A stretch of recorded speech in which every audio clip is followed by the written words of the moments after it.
Welcome back. గ్రామాల్లో ఎన్నికల హడావిడికి వేలైంది.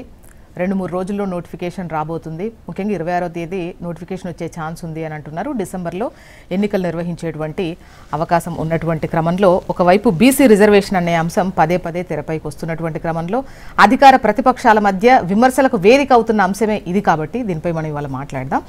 ముఖ్యంగా బీసీ కోట 20% లోపే ఉండేటువంటి ప్రమాదం ఉంది అని చెప్పేసి అటు విపక్షాలు ఆందోళన చేస్తున్నటువంటి క్రమం, అదేవిధంగా బీసీ సంఘాలు కూడా ఇవాళ రాష్ట్రవ్యాప్త ఆందోళనకు పిలుపునిచ్చినటువంటి క్రమాన్ని మనం చూస్తున్నాం. మరోవైపు పార్టీ పరంగా మద్దతుతో నిలబెట్టాలి అని చెప్పేసి కాంగ్రెస్ పార్టీ నిర్ణయించింది. ఆ ఎంపిక బాధ్యత కూడా ఎమ్మెల్యేలకి అప్పగించింది. పంచాయతీలో బీసీలకు 50% కోటా దాటాలి, ఆ విధంగా డిసైడ్ చేయండి అభ్యర్థుల్ని, ఆ విధంగా మద్దతు తెలపాలి, ఒక విధంగా చెప్పాలంటే మద్దతు తెలపాలి అని చెప్పేసి చెప్పినటువంటి క్రమంలో, ఆదేశించినటువంటి క్రమంలో డిస్కస్ చేద్దాం. గెస్టులు కూడా సిద్ధంగా ఉన్నారు.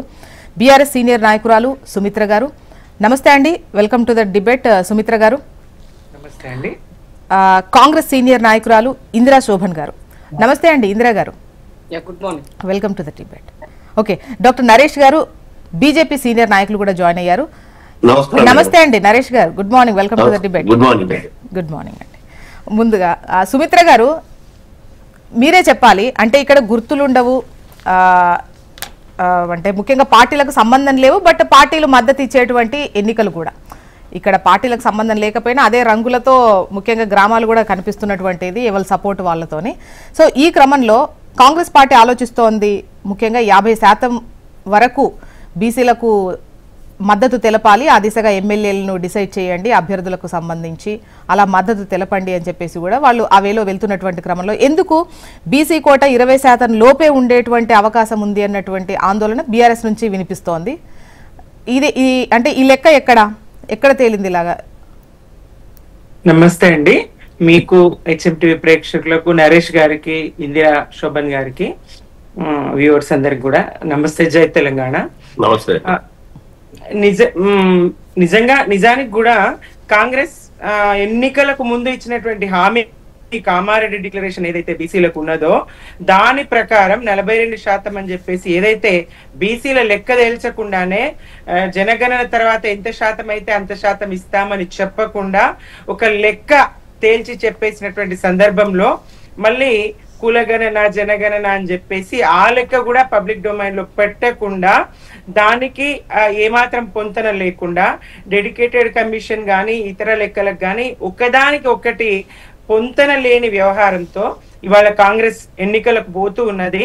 42% ఇస్తామని చెప్పేసి కోర్టు పరిధిలో ఉన్న అంశం అని తెలిసి అనేక సందర్భాల్లో అసెంబ్లీ తీర్మానాలు అయ్యి పార్లమెంటుకు పంపిన కోర్టు పరిధిలో ఇది నెగ్గలేదు అని తెలిసినప్పటికీ దాదాపు అందరు ముఖ్యమంత్రులు, ఎన్టీఆర్ గారు కానీ, కేసీఆర్ గారు కానీ, చంద్రబాబు గారు కానీ, రోసయ్య గారు కానీ అందరూ పంపుతూ వస్తున్నటువంటిదే. ఎక్కడ కూడా ఇది అమలు కాలేదు, కోర్టు పరిధిలో ఉన్నదని తెలిసి కూడా బీసీలను మోసగించడానికి కాంగ్రెస్ చేసినటువంటి ఈ బీసీలను మోసగించే క్రమం ఈ 42%. అదే 42%తో పోతామని చెప్పేసి కులగణన చేసినాం, డెడికేటెడ్ కమిషన్ వేసినాం అని చెప్పేసి ఇదే 42%తో పోతామని చెప్పి ఎన్నికలకు పోతామని చెప్పేసి పోలేని తీరు, ఆ ఎన్నికలకు పోలేని తీరు ఏదైతే చేసాము, డెడికేషన్ కమిషన్ వేసాము, సర్వే చేసాము, వీటికి సంబంధించి అంటే గతంలో బీసీ రిజర్వేషన్ కు సంబంధించి మీరు చెయ్యనటువంటి ప్రయత్నాలు మేము చేసాము అని చెప్పేసి వాళ్ళు చెప్తున్నారు. లేదండి జ్యోత్స్న గారు, ఈ ప్రయత్నాలన్నీ కూడా దాదాపుగా అన్ని ప్రభుత్వాలు గతంలో చేసి ఉన్నాయి. ఇది నమ్మించే క్రమం, ఈ కుట్రను నమ్మించే క్రమంలో కొంత మేరకు వీళ్ళు సక్సెస్ అయిందనే చెప్పాలి. కాంగ్రెస్ ప్రభుత్వము అన్ని రకాలుగా బీసీలను వంచన చేసే తప్ప ఇంకొకటి కాదు. 42% వెళ్ళలేమని తెలుసు, కోర్టు పరిధిలో ఉన్నదని తెలుసు. అయినప్పటికీ ఇవాళ పార్టీలకు సంబంధం లేని ఎన్నిక, పార్టీ చిహ్నాలు గుర్తులు లేని ఎన్నిక, ఇది ప్రభుత్వ పరంగా ఇస్తామని చెప్పి పార్టీ పరంగా ఇస్తామంటే మహేష్ కుమార్ గౌడ్ గారు చెప్పాలి.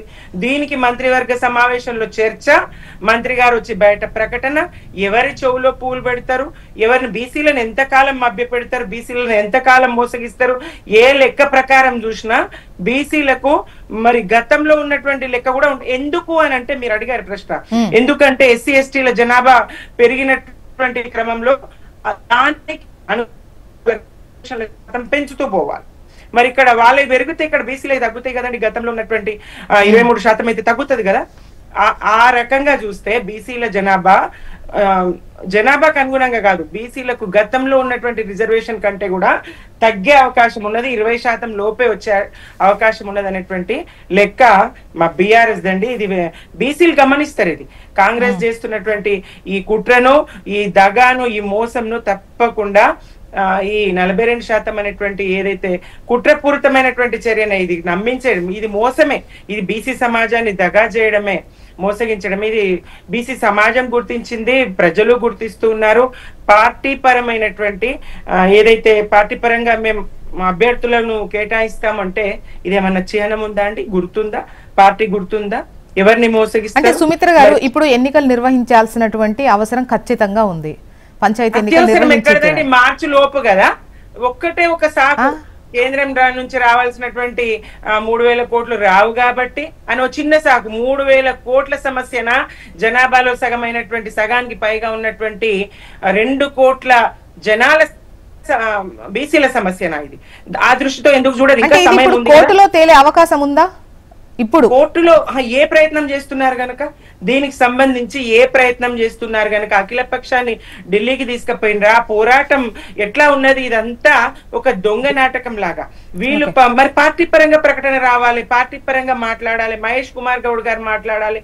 దీనికి మంత్రివర్గంలో చర్చ, మంత్రి గారు వచ్చి బయట ప్రకటన. ఎంత హాస్యాస్పదం! ఎంత బీసీలను ఎంతకాలం మోసగిస్తుందండి కాంగ్రెస్? ఎన్ని దశాబ్దాలుగా స్వతంత్ర భారతదేశంలో అత్యధిక కాలం పాలించింది కాంగ్రెసే కదా. విపి సింగ్ గారు మరి బీసీలకు ఇచ్చినటువంటి సందర్భంలో ఆ ప్రభుత్వాన్ని వడగొట్టాలని చూస్తారు. మండల్ కమిషన్ ఎప్పుడు సందర్భంలో అనుకూలంగా కాంగ్రెస్ ప్రభుత్వం లేదు. రాహుల్ గాంధీ గారు చెప్పేది ఒకటి, రాష్ట్ర ప్రభుత్వం చేసేది ఒకటి. రాహుల్ గాంధీ గారు పక్క రాష్ట్రాలకు పోయి ఇక్కడ అమలు జరిగిందనే చెప్పేస్తారు. బీసీ రిజర్వేషన్లు తెలంగాణలో అమలు జరుగుతున్నాయని అభినందనలు, ఈ ప్రభుత్వానికి అభినందనలు చెప్తారు, రేవంత్ సర్కార్ ను పొగుడుతారు. ఓకే ఇందిర గారు, మీ సమాధానం తీసుకుంటా, బట్ నరేష్ గారి వాయిస్ కూడా తీసుకున్న తర్వాత 2 సమాధానాలని ఒకేసారి తీసుకుంటాను. నరేష్ గారు చెప్పండి, ఆ బీఆర్ఎస్ విమర్శను చూశారు అండ్ బీజేపీ వాయిస్ ఏంటి? మీ అభిప్రాయం ఏంటి రిజర్వేషన్ కు సంబంధించి? ముఖ్యంగా ఇప్పుడు ఎన్నికలు జరగాల్సినటువంటి ఆవశ్యకత ఎంతవరకు మీకు కనిపిస్తోంది? చెప్పండి. ఇప్పుడు మేడం స్థానిక గుడ్ మార్నింగ్ మేడం. ఇప్పుడు భారతీయ జనతా పార్టీ ఫస్ట్ కాంచి కూడా చెప్తున్నది మేడం. సో కాంగ్రెస్ పార్టీకి బీసీల పట్ల చిత్తశుద్ధి లేదు.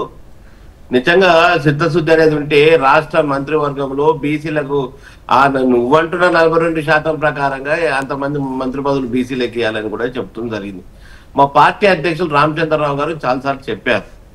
సో వీళ్ళు అది ఎట్లయినా ఆ బిల్లు పాస్ కాకుండా అంటే రాజ్యాంగ నిబంధనలకు దాని ప్రకారంగా లోబడి పంపకుండా వాళ్ళు ఇష్టానుసారం పంపించేసి, సో ఇంతవరకు అఖిలపక్షం మీటింగ్ కూడా ఏర్పాటు చేయకుండా ఇదంతా జనాలని మిస్గైడింగ్ చేయడానికి తప్ప, వాళ్ళు ఏదైతే కామారెడ్డి మీటింగ్ కామారెడ్డి నుంచి మొదలైనది అని చెప్పి ఇవన్నీ చెప్పడమే తప్ప ఇంప్లిమెంటేషన్కి వస్తానికే చాలా దానికి సంబంధం లేకుండా.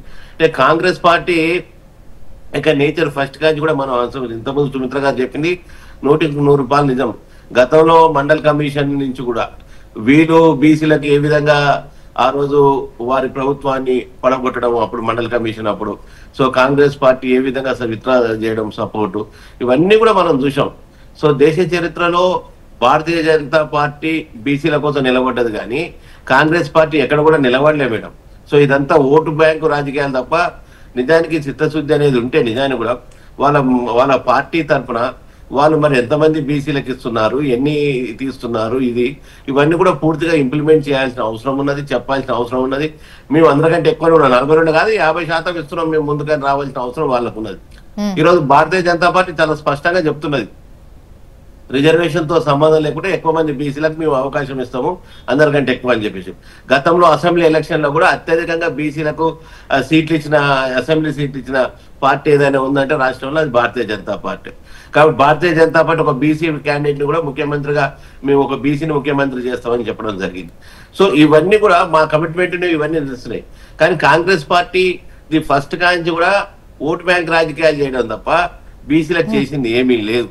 సో నిన్న మనం చూసాం జూబ్లీస్ ఎలక్షన్ లో కూడా గెలవడానికి ఆ మైనార్టీకి సంబంధించి ఆగమేఘాల మీద మైనార్టీ ఓట్ల కోసం ఆయనకు మంత్రి పదవి ఇచ్చారు, అజారుద్దీన్ తీసుకొచ్చి తప్ప నిజంగా చేతనైతే వాళ్ళకి నిజంగా బీసీల పట్ల ప్రేమ అనేది ఉంటే హైదరాబాద్ నగరం నుంచి ఒక బీసీ ఆ యువకుడు నవీన్ కుమార్ కూడా ఇలా నవీన్ కూడా మంత్రి పదవి ఇవ్వాలని మేము అడుగుతున్నాం. ఎందుకంటే బీసీలు ఇంకా చాలా మంది బీసీలను తీసుకోవాలి. మరి నువ్వు ఎంతమందిని బీసీల మంత్రి మండలిలోకి తీసుకున్నావు? నీకు పర్సెంటేజ్ ప్రకారం ఇంకా 3-4 మినిమం నువ్వు బీసీలకు తీసుకోవాలి. ఇప్పుడు అంటే పార్టీ పరంగా 50% వరకు కూడా మన సపోర్ట్ ఉండే విధంగా ఉండాలి అని చెప్పేసి ఎమ్మెల్యేలకు ఆ బాధ్యత కూడా అప్పచెప్పినట్టుగా తెలుస్తోంది. తెలుస్తూనే ఉన్నది. అంటే అనుకోవడం ఊహాగానాలే మాత్రం, కానీ రేపు నోటిఫికేషన్స్ వచ్చినాక ఇవన్నీ కూడా తెలుస్తాయి కదా.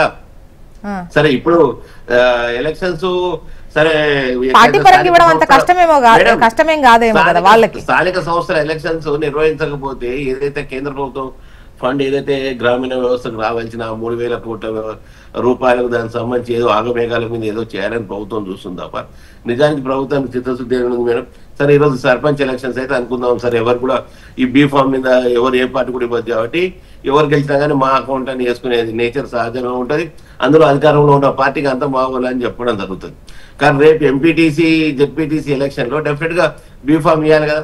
సో ఇది ఇంప్లిమెంట్ చేసిన తర్వాత సర్పంచ్ ఎలక్షన్స్ ఇంప్లిమెంట్ చేసిన తర్వాత నెలకో 2 నెలలకైతే ఎంపీటీసీ జెడ్పీటీసీ అయితే పెట్టాలి కదా, డెఫినెట్ గా పెట్టాలి. అప్పుడు ఎంపీటీసీ జెడ్పీటీసీ ఎంతమందికి బీ ఫామ్ ఇస్తారో ఏదో త్వరలో తెలిసిపోతాయి కదా, వాస్తవాలన్నీ కూడా బయటకు వస్తాయి కదా.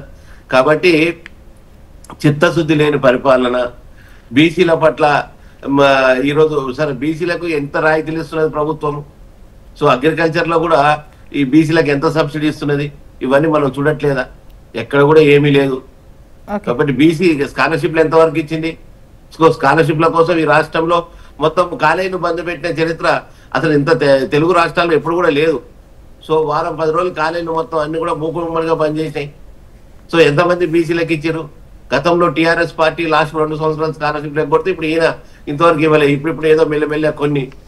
సో దాంట్లో ఎస్సీ ఎస్టీలకు సహజంగా కేంద్ర ప్రభుత్వం నిధుల నుంచి వస్తున్నాయి. సో మరి బీసీలకు ఎంతమంది ఈ రోజు ఇచ్చింది స్కాలర్షిప్లు? అవన్నీ కూడా చూడాలి కదా. ఒక రాజకీయ క్షేత్రమే కాదు, నీ బీసీల అభివృద్ధి కోరుతున్నావు అంటే అన్ని ఆస్పెక్ట్లలో అన్ని రంగాలలో ఆ అంశాలలో కూడా చూడాలి కదా. ఓకే. అండ్ నరేష్ గారు, ముఖ్యంగా ఈ ఎన్నికలు జరగాల్సినటువంటి అవసరం ఉంది. అంటే ఈవెన్ బీజేపీ నేతలే కొంతమంది గతంలో కూడా కామెంట్ చేశారు. ముఖ్యంగా కేంద్రం నుంచి వచ్చేటువంటి నిధులు ఉన్నాయి, వాటి కోసమైనా జరపాలి రిజర్వేషన్. ఎందుకంటే ఈ రిజర్వేషన్ కు సంబంధించి మీరు సభలో సపోర్ట్ చేశారు, కానీ ఇది ఇప్పుడు వర్కౌట్ అయ్యేది కాదు అని చెప్పేసి మళ్ళీ బయట మాట్లాడినటువంటి సిచ్యువేషన్ కూడా చూసాం. అయితే ఎన్నికలు మాత్రం బీజేపీ నేతలు ఇప్పుడు నిర్వహించాల్సిందే. ఎందుకంటే ముఖ్యంగా పల్లెల్లో అభివృద్ధికి సంబంధించి పల్లెల్ని దృష్టిలో పెట్టుకొని నిర్వహించాలి అన్నటువంటి వాయిస్ అయితే ఇటు బీజేపీ నుంచి చాలా సందర్భాల్లో మేము విన్నాం. అవును మేడం. ఇప్పుడు భారతదేశ అభివృద్ధి అంటే ఏంటి మేడం? ఆ గ్రామాలలో మౌలిక వసతులు గ్రామాల అభివృద్ధి అయినప్పుడే జిల్లా అభివృద్ధి అవుతుంది, జిల్లా అభివృద్ధి రాష్ట్రం అభివృద్ధి అవుతుంది డెఫినెట్ గా. కాబట్టి గ్రామ స్వరాజ్యం గట్టిగా ఉండాలి, గ్రామ పరిపాలన గట్టిగా ఉండాలి. సో నిజమైన ప్రజాస్వామ్యం విరజిల్లేది గ్రామాలలో. సో గ్రామ వ్యవస్థకు ఈ నడవాలంటే సో ఫండ్స్ కంపల్సరీ ఉండాలి. సో మనం చూసాం గతంలో గత ప్రభుత్వము మనం టిఆర్ఎస్ ప్రభుత్వము ఏ విధంగా కేంద్ర ప్రభుత్వం బడ్జెట్ వచ్చేస్తే వాటిని రిలీజ్ అయిన ఆరక్షణంలోనే మరి మళ్ళీ తిరిగి స్టేట్ అకౌంట్ లో వాళ్ళ అకౌంట్ లో వేసుకోవడం ఇవన్నీ కూడా మనం చూసాం. సో ఆ బిల్లులు కరెంట్ బిల్లులు అని అవన్నీ ఈ విధంగా కట్ చేసుకున్నదని. నరేష్ గారు, ఇంతకుముందు మీరు ఒకటి అన్నారు, అంటే కాంగ్రెస్ మభ్య పెట్టేందుకు ఒక విధంగా వాళ్లకు తెలిసి, లేదంటే ఒక విధంగా చెప్పాలంటే ఇంకా సింపుల్ గా ఒక లైన్ లో చెప్పాలంటే రాంగ్ ప్రొసీజర్ లో వెళ్ళారు, ఇది జరగాలన్నటువంటి దృష్టితో వెళ్ళలేదు అనేది మీరు ఆ ఉద్దేశం వచ్చేట్టు ఇంతకుముందు మాట్లాడారు. సో అటువంటి బిల్లుకైనా ఆర్డినెన్స్ కైనా అంటే మీరు రావాల్సినటువంటి దారిలో రాలేదని తిప్పి పంపొచ్చు కదా, ఆ బిల్లును కానీ ఆర్డినెన్స్ని కానీ తిప్పి పంపొచ్చు కదా. సో అటువంటివి ఏం లేకుండా ఉంటే వాళ్ళకి తెలియట్లేదు, ముఖ్యంగా ఎందుకు ఏం జరగట్లేదు అనే విషయం తెలియట్లేదు. జీవోతోనైనా పోదామని అనుకున్నారు, అది కుదరట్లేదు, కోర్టు దగ్గర పెండింగ్ లో ఉన్నది. సో ఇప్పుడు వాళ్ళు చేయాల్సిన పని ఏంటి మరి? మీరే చెప్పారు కదా మేడం, కోర్టు దగ్గర పెండింగ్ లో ఉన్నది. ఇప్పుడు ఈ విధంగా నేను చేశాము ఇవి చేశామని అఖిలపక్షం అయితే అన్ని పార్టీలను పిలిచి ఏర్పాటు చేయాలి కదా, ఫస్ట్ నుంచి అడుగుతున్నాం కదా. సో ఏం చేద్దాం అనేది అఖిలపక్షం అన్ని రాజకీయ పార్టీలతో చర్చించాలి కదా. ఎందుకు మీరు ఒకరు దాన్ని మేమే చేస్తున్నాం అని ఒంటెత్తు పోకుండా ఎందుకు పోవాలి మేడం? కాబట్టి అందరినీ కలుపుకొని పోతే దానికి ఏదైనా సానుకూలత వస్తుంది డెఫినెట్ గా. సరే అది దేశానికి సంబంధించిన నిర్ణయం అయినా, దేశంలో అన్ని రాష్ట్రాలకు సంబంధించిన నిర్ణయం అయినా, సో తెలంగాణ కోసం ఏం చేసుకుందాం ఏంటి అనేది ఒక డిస్కషన్ అయితే జరగాలి కదా. ఏ పార్టీ నిజంగా బీసీల పట్ల అనుకూలంగా ఉందో, ఏ పార్టీ అనుకూలత లేదో బయటపడిపోతుంది కదా. కాబట్టి ఇంత చేస్తున్న ముఖ్యమంత్రి గారికి అఖిలపక్ష మీటింగ్ ఏర్పాటు చేయడానికి వచ్చిన ఇబ్బంది ఏమున్నది? ఓకే, ఇందిరా గారి వాయిస్. ఇందిరా గారు, సభలో సపోర్ట్ చేశారు అందరూ. సో ఆ సపోర్ట్ ని కాపాడేటువంటిది లేదంటే వాళ్ళందరినీ అదే విధంగా ముందుకు తీసుకెళ్లడంలో సర్కారు విఫలమైంది. ఈ ఒకవేళ వస్తే క్రెడిట్ మొత్తం కాంగ్రెస్ మాత్రమే రావాలి, కాంగ్రెసే చేసింది అని నిరూపించుకునే ప్రయత్నంలో మీరు ముందుకెళ్లే విధానం ఇలా ఉంది అని వాళ్ళ వర్షన్. ఫస్ట్ ఆఫ్ ఆల్ ప్యానల్లో ఉన్నట్టు సోదరులకు, సోదరి మనకి, మీకు అలాగే హెచ్ఎంటీ ప్రేక్షకులకు గుడ్ మార్నింగ్ అండి. చాలా అంటే బీసీలకి బీజేపీ బీఆర్ఎస్ చాలా గొప్ప పనులు చేశాము. మొత్తం మేము అండగా నిలబడ్డాము. మా పార్టీ ప్రెసిడెంట్లు వాళ్ళే ఉన్నారు, ఇవాళ ఎల్ఓపి లీడర్లు వాళ్ళే ఉన్నారు. అలాగే మొన్న టికెట్ కూడా బీసీలకే ఇచ్చినాము. మొత్తం అంతా అసలు జగంలో మేము చేసినంత ఎవరు చేయలేదని ఇద్దరు, నా సోదరి మరి నా సోదరులు ఇద్దరు కూడా బీసీలను వకాలత్తు పుచ్చుకొని కాంగ్రెస్ మొత్తం మోసం చేసింది, అసలు కాంగ్రెస్ ఏం చేయలేదనే విధంగా మాట్లాడుతున్నారు. సో అది వాళ్ళ విజ్ఞతకు వదిలేస్తున్నా, ఎందుకంటే సమాజానికి కూడా తెలుసు ఎవరు ఏం చేశారు, ఎవరు ఏం చేయలేదని దానికి. సో సూటిగా నేను ఒక ప్రశ్న అడుగుతున్నాను బీజేపీ వాళ్ళకి. ఇవాళ రిజర్వేషన్ల అంశం అన్నది ఎవరి పరిధిలో అంశం? కేంద్ర పరిధిలో అంశం. కేంద్రంలో మీరు 2011 తర్వాత సెన్సెక్స్ మీరు ఎందుకు చేయలేదు? 21 లో సెన్సెక్స్ జరగాలి, కరోనా పేరుతోనే దాన్ని జాప్యం చేస్తున్నారు, చేయలేదు. చేయనప్పుడు ఈ రాష్ట్రంలో ఉన్నటువంటి నేపథ్యంలో నాకు ఉన్నటువంటి అవకాశాన్ని రాజ్యాంగం నాకు కల్పించిన వాటిని నేను ఉపయోగించుకున్నా. ముఖ్యమంత్రి గారు మనసా వాచా కర్మేనా బీసీలకు చేయాలన్నటువంటి ఉద్దేశంతో రాహుల్ గాంధీ గారు ఇచ్చినటువంటి తీసుకున్న లైన్ మేరకి 100% మేము చేసి చూపిస్తాం. ఈ రాష్ట్రంలో ఈ రాష్ట్రాన్ని ఒక మోడల్ గా చూపిస్తామని లెక్కను పక్కాగా చేసి తెలంగాణ రాష్ట్ర ప్రజల యొక్క జీవితాన్ని ఒక ఎక్స్రేలో తీసి ఈ సమాజం ముందు పెట్టినారు. పెట్టినటువంటి అంశాన్ని అంటే గతంలో ఎన్నడూ జరగలేదు, చేయలేదు అని అంటే దానికి ఒక లెక్క ఉంది, ఎందుకంటే వాళ్ళ తరపున ఒక పక్కా లెక్క లేదు కాబట్టి. మరి ఈ రాష్ట్రంలో నా తరపున, నా స్థితిగతుల తరపున ఒక లెక్క పక్కాగా ఉంది కాబట్టి కోర్టులను కూడా నేను కన్విన్స్ చేసుకోవడానికి నాకు అవకాశం ఉంది. ఎందుకు ఇది నువ్వు తీసుకున్నావు లైన్ అనుకున్నప్పుడు ఇది నా దగ్గర ఉన్నటువంటి నా సపోర్టివ్ డాక్యుమెంట్ అన్నది ముఖ్యమంత్రి గారు చాలా కాన్ఫిడెన్స్ గా, అంటే ఇది 100% అవుతుంది ఒక కాన్ఫిడెన్స్ తోను ఒక అడుగు ముందుకేస్తున్నారు. మరి సమాజంలో ఉన్న మనం అందరము పార్టీలకు అతీతంగా దానికి మద్దతు ఇవ్వాల్సింది పోయి ఎవరికి నచ్చిన లెవెల్లో రాజకీయ కోణంలో రాళ్ళు రూతున్నారు బీసీల పైన. ఇది గుర్తుంచుకోవాల్సినటువంటి అవసరం ఉంది. అయితే ఇక్కడ తీసుకున్నటువంటి అంశంలో అఖిలపక్షం పిలువలేదంటున్నారు మా బ్రదర్. అఖిలపక్షంలో మంత్రివర్గంతో సహా ఢిల్లీకి వెళ్ళినప్పుడు పార్లమెంట్ జరుగుతున్న సందర్భంలో నరేంద్ర మోదీ గారిని గాని రాష్ట్రపతి గారిని గాని అపాయింట్మెంట్ కోరితే ఇవ్వన్న తర్వాత వచ్చిన 2 days కి ఈ రాష్ట్రంలో ముఖ్యమంత్రి గారు అఖిలపక్ష పెట్టి ఎంపీలందరినీ పిలిచి ఒక అఖిలపక్షం నిర్వహించారు. భారతీయ జనతా పార్టీ నుంచి డీకే అరుణమ్మ గారు వచ్చినారు. మరి అది మా సోదరులకి తెలియదా, లేకపోతే తెలిసి కావాలని రాజకీయ కోణంలో మాట్లాడుతారో నాకు అర్థం కాలేదు. అలాగే టిఆర్ఎస్ తరపు నుంచి కూడా రవీందర్ అన్న కూడా రాజ్యసభ రవిచంద్ర అన్న కూడా రావడం జరిగింది. సో మీ యొక్క వాదనలు మీ యొక్క చెప్పడం జరిగింది. డెఫినెట్ గా తర్వాత ముఖ్యమంత్రి గారు ఏమన్నారంటే కిషన్ రెడ్డి గారి అధ్యక్షతన ఒక అపాయింట్మెంట్ కోరండి, ఈ రాష్ట్రంలో మీరు కేంద్ర మంత్రిగా ఉన్నారు, మేము అడిగితే ఇస్తలేరు, అట్లీస్ట్ మీరు తీసుకోండి, మీ ద్వారా అందరం కలిసి అఖిలపక్షంలో వెళ్తామని చెప్పడం జరిగింది. సో మేము మా కోణంలో మేము చేయాల్సిన ప్రక్రియ మేము చేసినప్పుడు మిగతాలో సహకరించాల్సిన, ఎందుకంటే తెలంగాణ రాష్ట్రం సిద్ధించే టైంలో కేంద్రంలో కాంగ్రెస్ అధికారంలో ఉన్న ఈ రాష్ట్రంలో ఉన్నటువంటి కాంగ్రెస్ లో ఉన్నటువంటి ఎంపీలంతా ఎమ్మెల్యేలంతా తెలంగాణ బిడ్డలందరూ కూడా కేంద్రం పైన ఒత్తిడి చేసి ఎక్కడంటే అక్కడ కేసీఆర్ కావాలనుకున్నప్పుడు అపాయింట్మెంట్స్ ఇచ్చారు, పార్లమెంట్ లో లేవనెత్తినారు. అది ఒక ఎజెండా పైన ఉన్నటువంటి చిత్తశుద్ధి కాంగ్రెస్ పార్టీకి. మరి ఈ రాష్ట్రంలో ఉన్నప్పుడు ఒక అంశం వచ్చిన తర్వాత దీన్ని తీసుకోవాల్సిన బాధ్యత ఎవరున్నది? మీకు కూడా భాగస్వామ్యం ఉంది కదా ప్రతిపక్షంలో ఉన్నటువంటి మీకు, అది మీరు చెయ్యలేదు. రెండో అంశం, బీసీల కులగన్న జరిగినప్పుడు మీరు లెక్కల్లోనే చేరలేదు. మరి అలాంటప్పుడు ఈ రాష్ట్రంలో మాట్లాడే నైతిక హక్కు బీఆర్ఎస్ ఎక్కడ ఉందని అడుగుతున్నా. ఈ రాష్ట్రంలో ఉన్నటువంటి బీసీ జేఏసీలు ఒక పిలుపునిస్తే బీసీలంతా కూడా ఆ రోజు ఎక్కడ సో కాల్డ్ పీపుల్ అని చెప్పినటువంటి పెద్ద లీడర్లు, పార్టీ ప్రెసిడెంట్లు గానీ వర్కింగ్ ప్రెసిడెంట్ గానీ ఎందుకు ఆ ధర్నాలో లేరని అడుగుతున్నాను.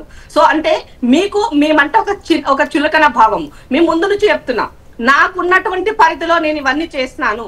ఇవాళ కోర్టులో ఉన్నటువంటి అంశం అంటే ఇందిరా గారు ఢిల్లీలో చేసిన ధర్నాలో వీళ్ళ పార్టిసిపేషన్ లేదన్నా మీరు అనేది? ఎస్, ఢిల్లీలో లేదు.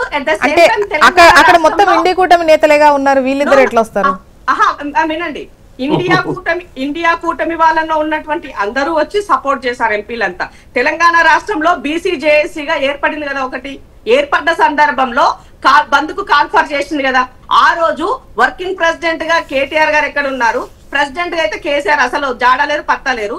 అలాగే రామచందర్ నాయక్ గారు పార్టీ ప్రెసిడెంట్ గా ఆయన ఎక్కడ పాల్గొన్నారు వాళ్ళని చెప్పమనండి. కిషన్ రెడ్డి గారు ఎక్కడో చెప్పమని చెప్పండి. ఎవరు లేరు, జస్ట్ కింద ఉన్నటువంటి కొద్ది మంది మాత్రమే పార్టిసిపేట్ చేశారు తప్ప. ఇందిరా గారు ఇది ఇప్పుడు అంటే ఇది కేంద్రం పరిధిలో ఉన్నటువంటి అంశమేగా బీసీ రిజర్వేషన్ ను డిసైడ్ చేసే విషయము. ఒక్క నిమిషం ఇందిరా గారు, కేంద్రం పరిధిలో ఉన్నటువంటి అంశమేగా ఇప్పుడు ఇది డిసైడ్ చేసేటువంటి, అంటే కేంద్రం చేతిలోనే ఉంది. అంటే కాదు, హామీ ఇవ్వడం సూపర్. యాక్చువల్ గా 42% బీసీ రిజర్వేషన్ అనే ఈ డిక్లరేషన్ అనేది డెఫినెట్ గా అందరూ నమ్మారు. ఇది కరెక్టే, రావాలని కోరుకుంటున్నారు. ఎవరెంతో వాళ్ళకంతా మీ నినాదం జనాలకు నచ్చింది. అట్ ద సేమ్ టైం అంటే ఇది కేంద్రం పరిధిలో ఉన్నటువంటి అంశం అని తెలిసి, లేదా సెంట్రల్ లో కూడా మేమే వస్తామన్న నమ్మకంతో ఇచ్చినటువంటి హామీ ఇది.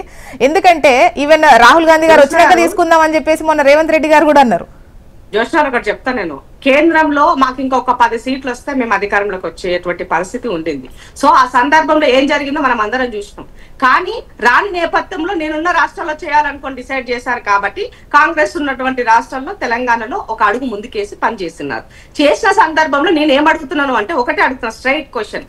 2018 పంచాయత్ రాజ్ యాక్ట్ లో 285A అమెండ్మెంట్ మీరు చేయడం ద్వారానే, దాంట్లో 50% స్లాబ్ ని మీరు యాడ్ చేయడం ద్వారానే ఇవాళ మనకి ఇది ఒక ఉరితాడు లాగా ఉన్నది అని ఈ సందర్భంగా గుర్తు చేస్తున్నా. మీరు అది యాడ్ చేసిపోయి ఉంటే ఇవాళ సమస్య లేదు. ఇవాళ కోర్టు అదే చూపిస్తున్నారు ముందు, అది ఉంది కదా, మరి అది ఉన్నప్పుడు మీరు ఎట్లా చేస్తారని అడుగుతున్నారు. కానీ నా సపోర్టివ్ డాక్యుమెంట్ ఉంది చూడమని మేము చెప్తున్నాం. కాబట్టి కోర్టులు కూడా రాజ్యాంగంలో లేని అంశాన్ని కోర్టులు దాన్ని పదే పదే మా పైన ఉరితాడుగా చూపించడాన్ని మేము ఇప్పుడు ఇందిరా గారు, ఇది కేంద్రం రూల్ కదా, కేంద్రం రూల్ కదా, ఈ రిజర్వేషన్ ఇంతవరకే ఉంచాలి అనేది కేంద్రం రూలే కదా, అన్ని రాష్ట్రాల్లో కూడా ఇంప్లిమెంట్ చేస్తున్నారు కదా. జోష్న గారు, మనం అందరం ఎవరికి పని చేస్తున్నాం? రాజ్యాంగానికి లోబడి పని చేస్తున్నాం. మరి రాజ్యాంగం లోబడి మరి రాజ్యాంగమే ఏ ఆర్టికల్ చెప్తా లేదు 50% దాటకూడదని.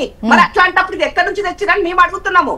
సో ఆ రోజు ఉన్నటువంటి అప్పటి నుండి ఉన్నటువంటి మనువాదుల ద్వారా వచ్చినటువంటిదే ఈ లైన్ అని గుర్తు చేస్తాను నేను మళ్ళీ కూడా మీకు. నేను ఎందుకంటే ఒక బీసీ బిడ్డగా నిజాయితీగా మాట్లాడాల్సిన బాధ్యత నా పైన ఉన్నది. కాబట్టి ఆ రోజు వాళ్ళు ఉన్నారు అడ్మినిస్ట్రేషన్ లో కాబట్టి వాళ్ళు పట్టుకొచ్చినారు. ఇవాళ మాకు అది ఇవాళ ఉరితాడుగా ఉంది కాబట్టి ఇది జరగాలి, దీనికోసం నా రాష్ట్రంలో ఉన్న స్థితిగతులు మేము ముందు పెట్టని చెప్పిన. ఇంకో విషయం కూడా గుర్తు చేస్తున్నా, భారతీయ జనతా పార్టీ అధికారంలో ఉన్నటువంటి మధ్యప్రదేశ్ లో వాళ్ళు కూడా సేమ్ ఇట్లానే ఒక లెక్కలు చేసి వాళ్ళు కోర్టుకు వెళ్ళి అడిగారు, మీరు ఎందుకు చేస్తలేరు చెయ్యండి అని అడిగింది. మీరు కావాలంటే మీరు ఒకసారి వెనక్కి రివైజ్ చేయండి, ఈ మధ్య కాలంలో జరిగినటువంటి అంశం. సో మరి భారతీయ జనతా పార్టీ వాళ్ళ రాష్ట్రంలో ఉన్న దగ్గర వాళ్ళు కూడా కోర్టుకు వెళ్ళి అడిగినారు కదా, మరి కోర్టు అక్కడ కూడా ఏం చెప్పలేదు. ఎందుకు చెప్పలేదు అని అంటే ఇవన్నీ కొర్రీలు చూపిస్తుంది అక్కడ కూడా. కాబట్టి నేనేమంటుందంటే, అంటే ఇందిరా గారు ఇప్పుడు ఏవైతే కొర్రీలు చూపించే ఎగ్జాంపుల్స్ ఉన్నాయో గత మీ హయాంలో జరిగిన ఎగ్జాంపుల్సే కదా. ఇప్పుడు స్కెడ్యూల్లో చేరడము మీ హయాంలోనే జరిగింది, రకరకాల ఆర్డినెన్స్లు రద్దయినటువంటి ఇది కూడా మీ హయాంలోనే కదా జరిగింది. ఆ ఎగ్జాంపుల్స్ అన్ని ఆ టైంలో ఉన్న ఎగ్జాంపుల్స్ ఇప్పటికీ మాట్లాడుకుంటున్నాం. ఇది సెకండ్ హాఫ్ లో, అంటే ఇంకా చెప్పాలంటే సెకండ్ టర్మ్ నుండి బీసీ రిజర్వేషన్ అన్న అంశం గట్టిగా మాట్లాడుతున్నట్టున్నారు. చిక్కుముడి చాలా సింపుల్ లైన్, ఇది కాంగ్రెస్ వేసింది కాబట్టి చెయ్యకూడదు అనేది ఒకటే ఒక లైన్. నిజంగానే చిత్తశుద్ధి ఉండే మా బతుకులు మారాలనుకున్నప్పుడు 9th షెడ్యూల్ లో పెడితే మీకు వస్తే నష్టం ఏందని అడుగుతున్నాం. మేము తమిళనాడు తరహాలో చేయమని అడుగుతున్నాము.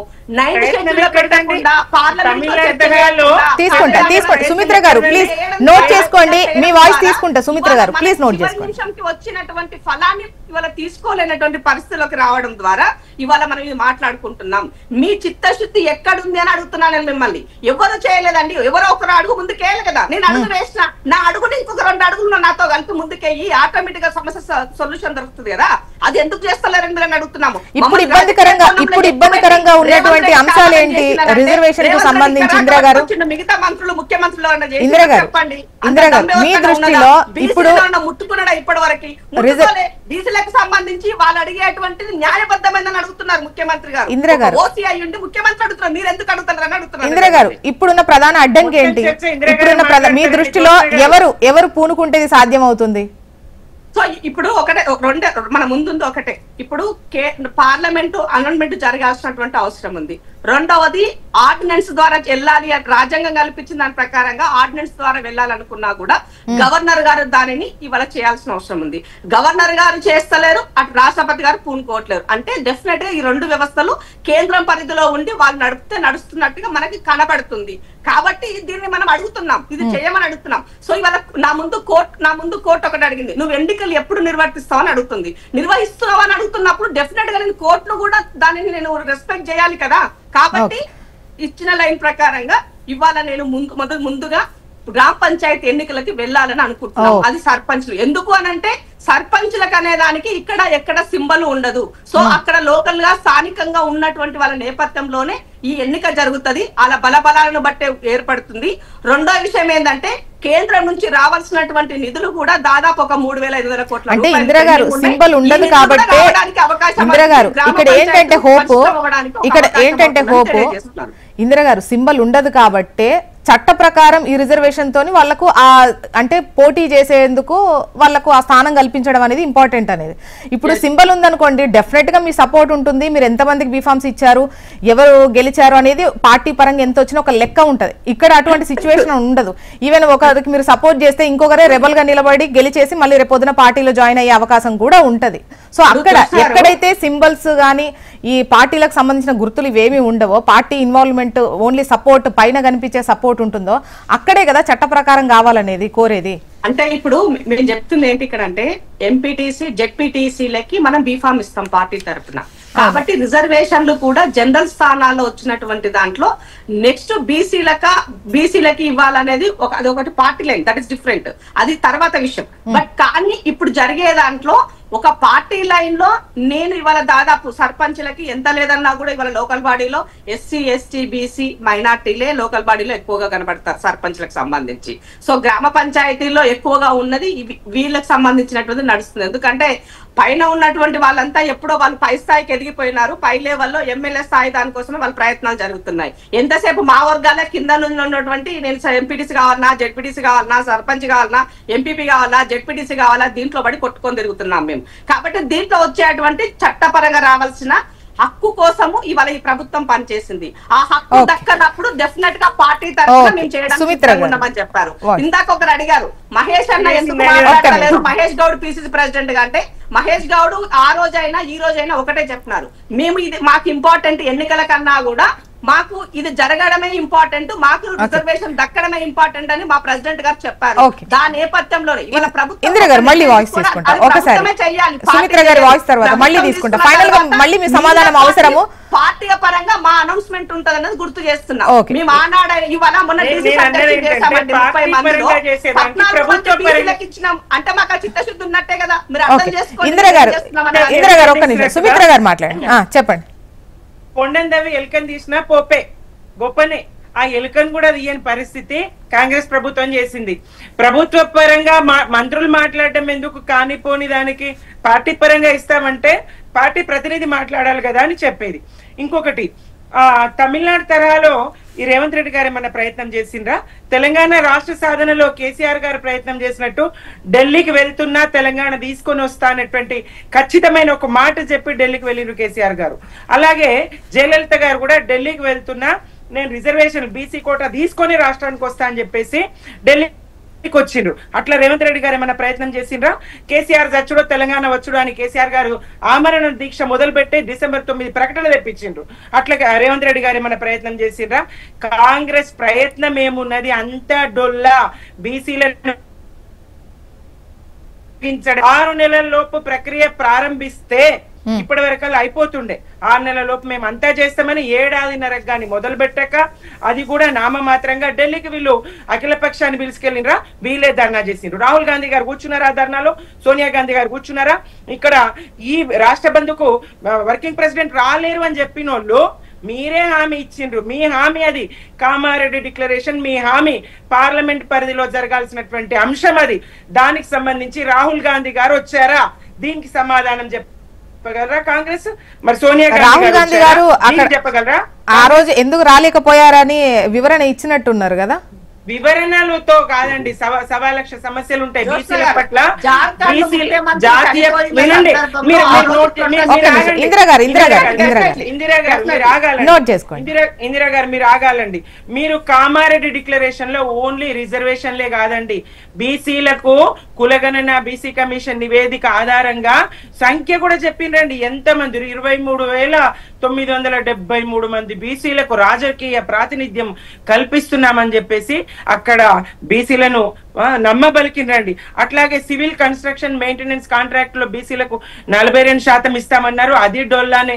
ఇంకా నిధులు బీసీ సబ్ ప్లాన్ కు తగినన్ని నిధులు మంజూరు చేసి మొదటి అసెంబ్లీ సెషన్ లోనే చట్టబద్ధమైన హోదాతో Mahatma Jyotiba Phule BC sub plan ఏర్పాటు చేస్తామని చెప్పిండ్రు. బీసీ సంక్షేమానికి ఏడాదికి 20,000 కోట్ల చొప్పున 5 ఏళ్లలో మరి 1,00,000 కోట్ల కేటాయిస్తామన్నారు. మరి 2 సంవత్సరాలు అయింది. 40,000 కోట్లలో కనీసం 10,000 కోట్లు 5,000 కోట్లన్నా ఖర్చు పెట్టగలిగిందా? 12,000 కోట్లు 13,000 కోట్లు ఇచ్చినట్టున్నారు కదా 2 ఏళ్లుగా. సంక్షేమం కోసం ఎన్ని కులాల వారిగా సంక్షేమము, విద్య, చేతి వృత్తులకు సాయము, కులాల వారిగా ముదిరాజులకు, గంగాపుత్రులకు, గొల్ల కుర్మలకు, గౌడలకు, మున్నూరు కాపులకు, పద్మశాలులకు, విశ్వకర్మలకు, రజకులకు ఎంత మందికి కులాల వారిగా వీళ్ళు హామీ ఇచ్చి మోసగించిండ్రు. వీళ్ళు చేయగలిగినవి ఒక్క సంతకంతో వీళ్ళు చేయగలిగినవి, అరగంట లోపు వీళ్ళు చేయగలిగినవి వీళ్ళు ఒక్కటన్నా చేసిండ్రా? బీసీ కులగణన ఇదంతా ఒక ఇది ఏదైతే పబ్లిక్ డొమైన్ లో పెట్టలేరు, పాల్గొనలేరని చెప్తున్నారు. మేమే కాదు, ఎన్ని కుటుంబాలు, ఎన్ని లక్షల కుటుంబాలు ఈ కులగణనకు జనగణనకు దూరం ఉన్నాయో, ఎన్ని లక్షల కుటుంబాలు తప్పుడు సమాచారం ఇచ్చినాయో చెప్పిండ్రు. ఎంత ప్రజలను భయభ్రాంతులకు గురి చేసి ఈ గణనకు పోయినరో చెప్పిండ్రు. మేం సమగ్ర కులగణన చేసి ఒక స్పష్టమైన లెక్కలు, ఆధారాలు ఒక్క రోజులోనే చేయగలిగినాం. మరి మీరు 100 కోట్లు ఖర్చు ఒక్క రోజులోనే సమగ్ర కులగణన చేసింది మేము. ఎన్ని కోట్లు ఖర్చు పెట్టి కులగణన చేసి పబ్లిక్ డొమైన్ లో పెట్టకుండా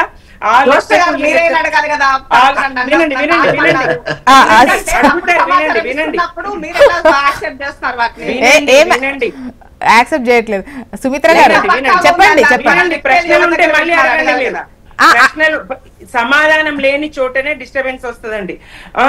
మేం చేసింది ఎట్లా, మీరు చేసింది ఎట్లా, ఏ రకంగా బీసీలను వంచిస్తూ వస్తున్నారో. ఇప్పుడు సుమిత్ర గారు మీరు ఆ రోజు చేసినటువంటి లెక్క గనక క్లియర్ గా ఉండుంటే మళ్ళీ ఇంత ఖర్చు పెట్టి వీళ్ళు లెక్క చేయాల్సినటువంటి అవసరం ఉండేది కాదేమో, లెక్క పెట్టాల్సినటువంటి అవసరం ఉండేది కాదేమో. ఇంకొకటండి మేము చేసినామని వీళ్ళు చూపించుకోవాలి కదా, కోట్లు ఖర్చు పెట్టాలి కదా. ఒకటి బీజేపీ విషయానికి వస్తే సోదరులు నరేష్ గారు చెప్పిండ్రు మేము ఉన్నాము, బీజేపీ ఉంది దానికి చెప్పేసి.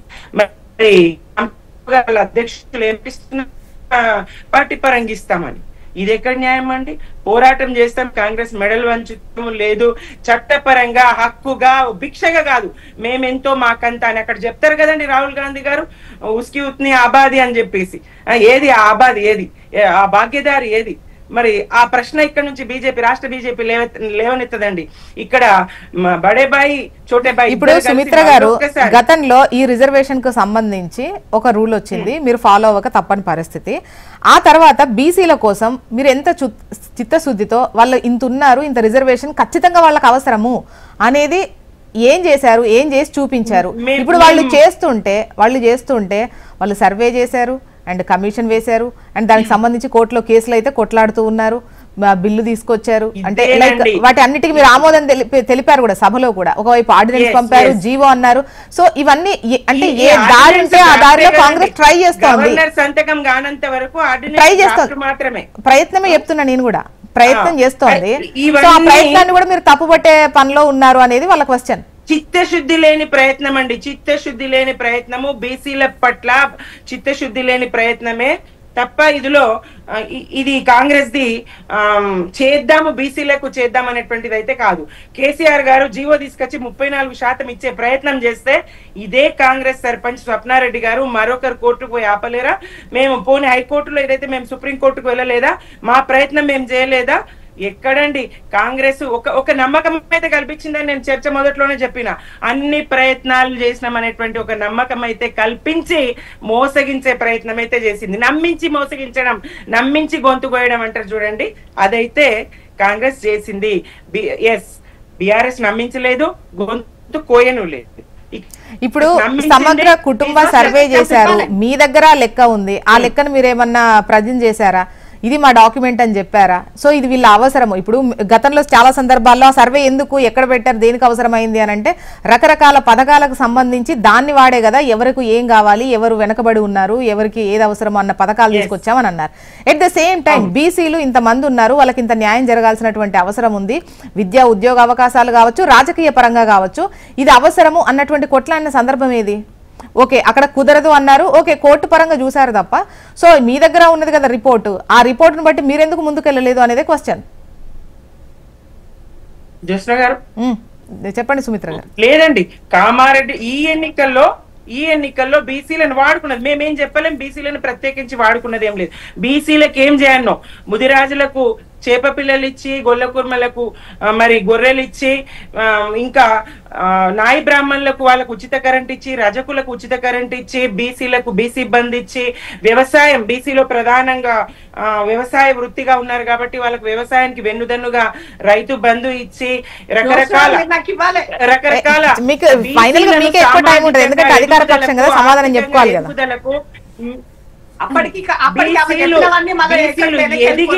బీసీలు ఎదిగి ప్రతి పాయింట్ కి సమాధానం చెప్పండి. బీసీలు ఇవాళ ఎదిగి మాకు స్థానిక సంస్థల్లో అయినా రాజకీయ అవకాశాలు కావాలనే స్థాయికి బీఆర్ఎస్ తీసుకొచ్చిందండి. ఒక సామాజిక అసమానతలను రూపమాపే విధంగా, ఆర్థికంగా స్వావలంబన కలిగే విధంగా, ఎదిగే విధంగా బీఆర్ఎస్ పాలన జరిగిందండి.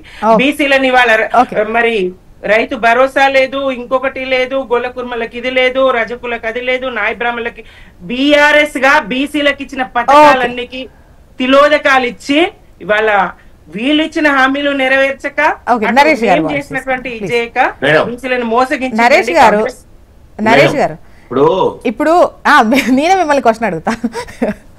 యాక్చువల్ గా వాళ్ళు అసలు ప్రధాని కలుద్దాం అనుకున్నారు, రాష్ట్రపతి గారిని కలుద్దాం అనుకున్నారు, మాకు సరైన అపాయింట్మెంట్ దొరకట్లేదు, మీరు ముందుండండి, అపాయింట్మెంట్ తీసుకోండి, మేము అందరం వస్తాము అని చెప్పేసి ప్రభుత్వం నుంచి, ముఖ్యంగా ముఖ్యమంత్రి గారి దగ్గర నుంచి ఇటువంటి రిక్వజిషన్ కేంద్ర మంత్రి గారికి వెళ్ళినా కూడా మీరు పట్టించుకోవట్లేదు. సపోర్ట్ చేశామా అంటే చేశాం, అంతవరకే.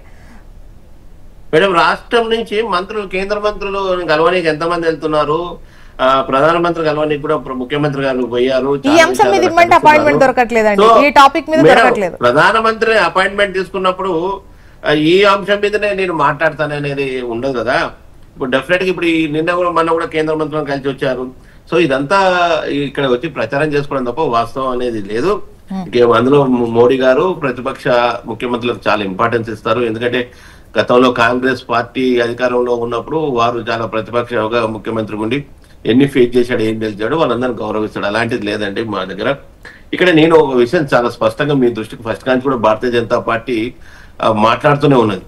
సో వీళ్ళు ఏదైతే అంటే నిజానికి కూడా మా సోదరు ఇంతమంది సుమిత్ర గారు ఒకరోజు జనగణన ఆ రిపోర్ట్ ఇంతవరకు బయటికి రాలేదు. అది ఎక్కడుందో, అది కేసీఆర్ ఎక్కడ దాచిపెట్టిండో ఏమో తెలియదు. కానీ ఒకరోజు దేశం మొత్తంలో, ప్రపంచం మొత్తంలో ఉన్న అందరూ తెలంగాణ అందరికీ వచ్చిర్రు మొత్తం. ఒకరోజు ఏమైపోతుందో మరి, లేకపోతే రాకపోతే అసలు నువ్వు బతికినట్టే కాదని చెప్పి పిలిపించాడు. మరి పిలిపించినప్పుడు మరి ఆ రిపోర్ట్ బయట పెట్టినట్టే అది బయట పెట్టలేదు. సో కాంగ్రెస్ పార్టీలో చేసిన దానికి కూడా జనగణన పట్ల విశ్వసనీయత లేదు. రేపు ఎందుకు లేదంటే మేడం చాలా మందికి రాలేదు. ఆఫీసర్లు ఏదో తూతూ మంత్రం చేసారు. నేను ఒక పార్టీ అధికార ప్రతినిధి ఉన్నా, నా కాన్ఫరెన్స్ లో షేర్లింగంపల్లి నియోజకవర్గంలో ఒక సీనియర్ బీజేపీ నాయకుని, నా ఇంటికే రాలేదు మేడం. లెక్కల కోసం నేను 2 సార్లు ఛానళ్లతో చెప్పినాక కూడా అంత క్లారిటీ నేను ఓపెన్ గా చెప్తున్నా. కాబట్టి దాన్ని బట్టే మనం అర్థం చేసుకోవచ్చు. సో ఇక్కడ భారతీయ జనతా పార్టీ ఫస్ట్ కాంచి కూడా చాలా సీరియస్ గా చెప్తున్నా. సరే, నీ లెక్క ప్రకారంగా మైనార్టీలను కలిపి నువ్వు 52%, 53% ఏదో బీసీలు అని చెప్పినావు. మరి దాంట్లో మళ్ళీ 42% ఇచ్చేది, దాంట్లో 10-12% మళ్ళీ మైనార్టీలు పోతున్నాయి. నువ్వు బీసీలో కొత్తగా ఇచ్చేది ఏమున్నది?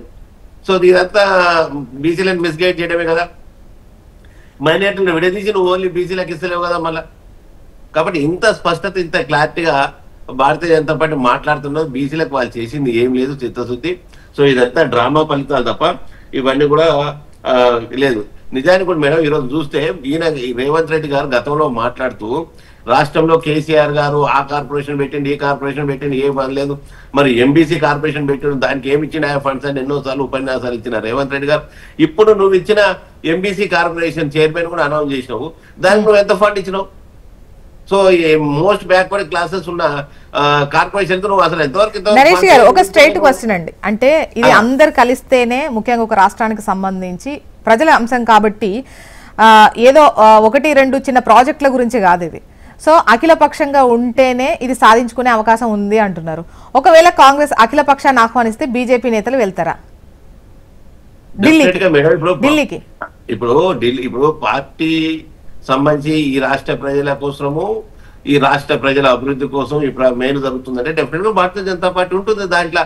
కానీ నువ్వు పూర్తిగా అంటే మేము మాట్లాడేదానికి విరుద్ధంగా నువ్వు ప్రపోజల్స్ పెడితే హౌ ఇస్ ఇట్ పాసిబుల్? నేను ఒక విషయం చెప్తున్నాను మేడం, ఎప్పుడైనా సరే బీసీలు కానీ ఏ జాతి కానీ ఏది కానీ పైకి రావాలంటే ఆర్థిక ప్రయోజనాలు ముఖ్యంగా చేకూరాలి. సో ఆర్థిక ప్రయోజనాలు వచ్చిన తర్వాత న్యాచురల్ గా ఎడ్యుకేషన్ పెరుగుతుంది, కల్చర్ మారుతుంది, అన్ని మారుతుంది. అప్పుడు రాజకీయ ప్రయోజనాలు కూడా బెనిఫిట్ అవుతాయి, రాజ్యాధికారం కూడా వస్తుంది. సో ఆర్థికంగా ఇప్పుడు రాజ్యాధికారంతో పాటు నీకు ఆర్థికంగా నువ్వు ఇన్ని అవకాశాలు ఉంటే, నేను చెప్తుంటే కూడా ఇంతకుముందు మీకు అదే చెప్పాను, కార్పొరేషన్స్ ఇవన్నీ కూడా ఉన్నాయి. ఏ కార్పొరేషన్స్ నుంచి ఎంతమందికి నువ్వు ఈ రోజు లోన్లు ఇస్తున్నావు, అసలు ఆ కార్పొరేషన్లకు అసలు నువ్వు నిధులు ఇవ్వలేకపోతున్నావు. కాబట్టి ఇవన్నీ కూడా అంటే పేపర్ల మీద చెప్పుకోవడం తప్ప వాస్తవానికి చిత్తశుద్ధిలో లేదు ఈ రోజు కూడా ప్రయోజనాలు. ఈ రోజు రైతులకు సంబంధించి చాలా రోజుల తర్వాత మొన్న మధ్యన ఎలక్షన్ల కోసం ఏదో అయిపోతుంది, రేపు మనకు లోకల్ ఎలక్షన్స్ పెట్టాలని మొన్న అంటే 2 సంవత్సరాల తర్వాత మొన్న రైతు బంధు ఇచ్చారు. సరే ఆయన ఏదో స్కీమ్ పెట్టుకుని ఆయన అన్నదాని కాకుండా కేసీఆర్ దానికంటే తక్కువనే ఇచ్చిండా, ఎక్కువ ఇచ్చినా కొంతమందికి ఇచ్చిండు, కొంతమందికి ఇవ్వలేదు, మొత్తం మీద ఏదో తూతుందాం అంతా. సో రకరకాల హార్టికల్చర్ కానీ ఇవన్నీ కూడా రకరకాలు ఉన్నాయి, సబ్సిడీలు ఉన్నాయి. అసలు గత 10 ఏళ్లలో దుర్మార్గం ఏంటంటే సమైక్య ఆంధ్రప్రదేశ్ ఉన్నప్పుడు చాలా మంది బీసీ రైతులందరూ కూడా ఈ బీసీ కోటలో ఎన్ని కోటలో ఈ యొక్క సబ్సిడీలు పొందేవారు. సో ఇప్పుడు హార్టికల్చరల్ సబ్సిడీ లేదు, అగ్రికల్చరల్ సబ్సిడీ లేవు, ఏమీ లేవు.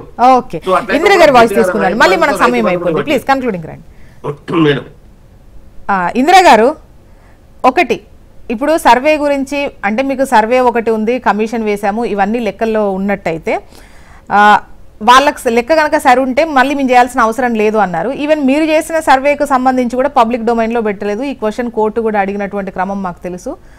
సో దానికి అంటే ప్రజల అభిప్రాయాలు తీసుకోలేదు, వాళ్ళకి ఏమైనా డౌట్స్ ఉన్నాయా, ఆ సందేహాలను నివృత్తి చేసేటువంటి ఇవన్నీ జరిగిన తర్వాత దాన్ని ఒక లెక్కలోకి తీసుకుంటారు. సో ఆ ప్రాసెస్ అనేది జరగలేదు. ఇవన్నీ ఒకటైతే చట్ట ప్రకారం ఎటువంటి ఇబ్బందులు లేకపోయినా, ఎటువంటి అడ్డంకులు లేకపోయినా హామీలు కూడా ఉన్నాయి బీసీలకు సంబంధించి. అవి ఎంత మేర నెరవేర్చేటువంటి చిత్తశుద్ధితో మీరు ఉన్నారనేది వాళ్ళ క్వశ్చన్. ఈ 2 క్వశ్చన్కి మీ సమాధానం ఇవ్వండి. ఇప్పుడు బీసీలకు సంబంధించి కేసీఆర్ గారికి నిజంగా చిత్తశుద్ధి ఉంటే ఉమ్మడి ఆంధ్రప్రదేశ్ లో 34% ఉంటే, నా తెలంగాణ వచ్చిన తర్వాత 22% సమాధానం చెప్పినండి నేను చెప్తా. Let me complete. 22% కి 22% కి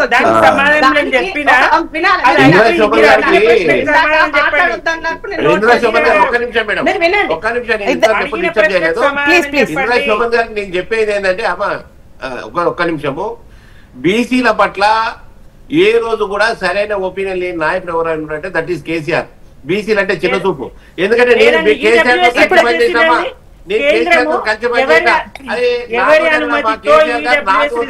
మోదీ గారు తీసుకొచ్చిండ్రు.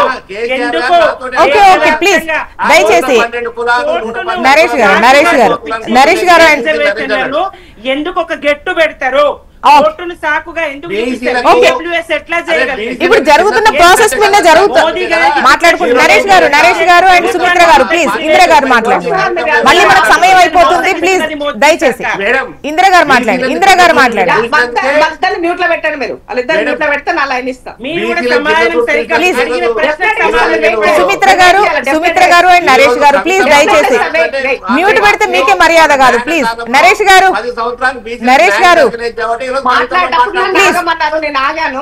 అవును, ఓకే డన్. సో ఇవాళ 22% కి తగ్గించడానికి కారణం, ఆ రోజు కోర్టుకు వెళ్ళారు బీసీ సంఘాలు, కోర్టుకు వెళ్ళినప్పుడు కనీసం ఆ కోర్టు జడ్జిమెంట్ రాకుండానే ఆగమేఘాల మీద అదే రోజు నోటిఫికేషన్ ఇచ్చినటువంటి చరిత్ర కేసీఆర్ గారిది. ఇవాళ మా మీద ప్రేమ ఉందని వాళ్ళు మాట్లాడితే ఎవరు నమ్ముతారు?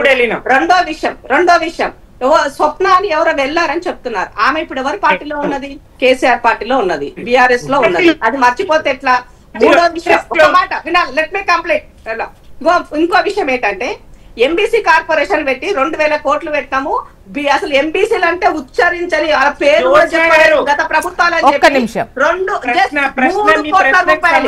జస్ట్ 3 కోట్ల రూపాయలు మాత్రమే ఎంబీసీ కార్పొరేషన్ కి ఖర్చు చేసిన ఘనత కేసీఆర్ గారిది. అంటే చెప్పుకోవడానికి మమ్మల్ని వాడిండ్రు, కానీ మాకు ఇచ్చేటువంటి పరిస్థితుల్లో బీసీలు అనగానే చేపలు ఇస్తాము, బర్రెలు ఇస్తాము, గొర్రె పిల్లలు ఇస్తాము ఇవి చెప్తున్నారు. బీసీలు అంటే మాకు కావాల్సింది చట్టబద్ధంగా మాకు కావాల్సిన రాజ్యాధికారం అని అడిగినాం. ఇవాళ 50% ఉన్నటువంటి మాకు కనీసం అంతెందుకండి, బీఆర్ఎస్ వాళ్ళ పార్టీ పదవుల్లో ముఖ్యమంత్రిగా ఆనాడు ఎన్నడూ కేసీఆర్ పట్టించుకోలేదు. రెండవది ఇవాళ ఆయన ఆపోజిషన్ లీడర్ గా ఉండి ఒక్కనాడు కూడా దాన్ని వినియోగించుకోవట్లేదు. కాబట్టి ఒక బీసీని మీరు ఆపోజిషన్ లీడర్ ఇవ్వండి, ఒక బీసీకి ఇందిరా గారు ఇప్పుడు వాళ్ళు ఏం చేయలేదండి, వాళ్ళకి అధికారం తీసేసి ప్రజలు పక్కన కూర్చోబెట్టారు. మీ మీద చాలా నమ్మకం ఉంది ప్రజలకు, మీరు చెప్పండి. సంధించినప్పుడు నేను సమాధానం చెప్పాలి కదా జోష్న గారు. వాళ్ళ అధికారంలో లేరు, అవన్నీ ప్రజలు చూశారు కాబట్టి ఇప్పుడు అధికారంలో లేరు. గతంలో చేసినంత వెళ్ళిపోయింది. దాన్ని ఏమంటున్నా, గతంలో వాళ్ళు చేసిన తప్పులన్నీ మాఫీ అయిపోయినాయి, ఓడిపోయినారు. కాబట్టి ఇవాళ నువ్వు అధికారంలోకి వచ్చినావు, ఈ రాత్రి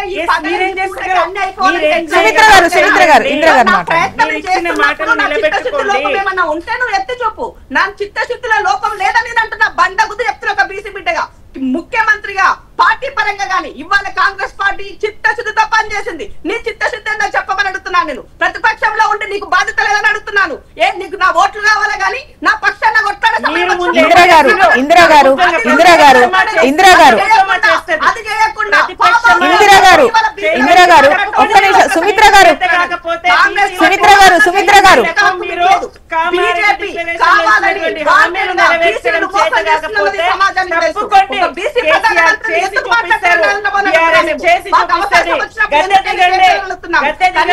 గారు సుమిత్ర గారు సుమిత్ర గారు చేసే అవకాశం వాళ్ళకే ఉంది.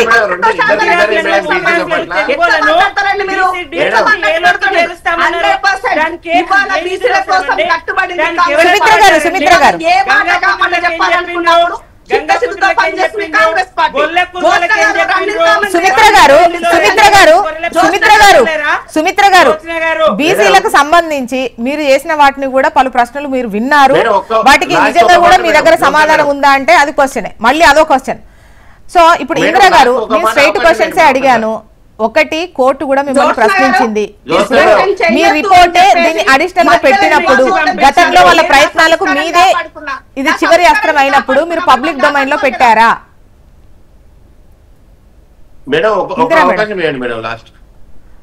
టైం అయిపోయింది నరేష్ గారు, మీకు లేదు టైం. ఇందిరా గారు ఇందిరా గారు ఇందిరా గారు ఏం లేదు ఏం లేదు ఇందిరా గారు మాట్లాడతారు. ఇందిరా గారు చెప్పుకునే సమాధానం చెప్పుకునే అవకాశం ఇవ్వాలి. మనం నిందలేస్తే సరిపోదు కదా, సమాధానం చెప్పుకోవాలి కదా.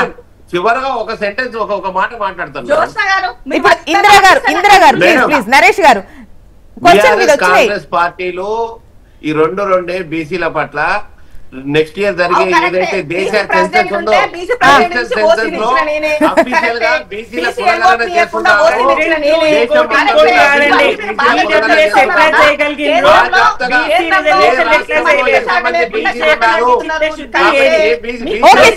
ఇప్పుడైతే ఈ సర్పంచ్ ఎన్నికలకు సంబంధించి 50% తగ్గకుండా సర్పంచ్ లో పోటీ చేసేటువంటి వాళ్ళకి సెలెక్ట్ చేయడం కావచ్చు, వాళ్ళకి సపోర్ట్ చేసే దిశగా ప్రభుత్వం వెళ్దామని అనుకుంటోంది. చూద్దాం. 26వ తారీఖు మనకు నోటిఫికేషన్ కూడా వచ్చే అవకాశాలు కనిపిస్తున్నాయి. డిసెంబర్లో ఎలక్షన్స్ ఉంటాయి అండ్ చూద్దామండి. థ్యాంక్ యూ సో మచ్ అండి డిస్కషన్లో పాల్గొన్నందుకు. ఇందిరా శోభర్ గారు, నరేష్ గారు, సుమిత్ర గారు, థ్యాంక్ యూ అండి. ఇది వాళ్ళ న్యూస్ అనాలిసిస్. చూస్తూనే ఉండండి హెచ్ఎం టీవీ. వార్త ఆగదు, నిజం దాగదు.